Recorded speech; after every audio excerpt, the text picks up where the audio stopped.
एक जंगल था जिस पर एक ताकतवर शेर का राज था और जंगल के सभी जानवर उससे डरते थे।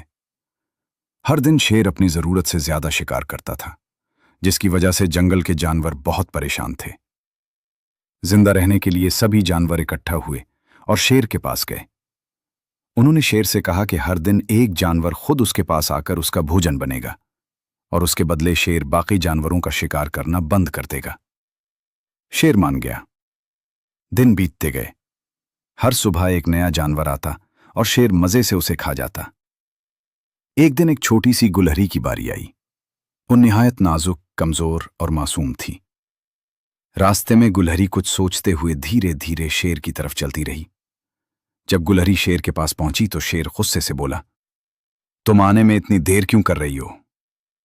गुलहरी ने डरते हुए मगर अक्लमंदी से कहा, महाराज, रास्ते में एक और शेर ने मुझे रोक लिया था। यह सुनते ही शेर आग बगोला हो गया। वो दहाड़ कर बोला, इस जंगल में मेरे अलावा कोई और शेर नहीं हो सकता।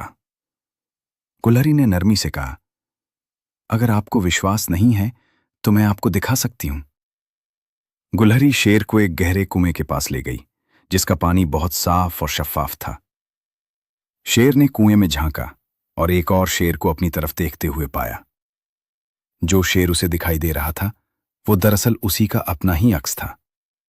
गुस्से और घमंड में अंधा होकर शेर उससे लड़ने के लिए कुएं में कूद पड़ा।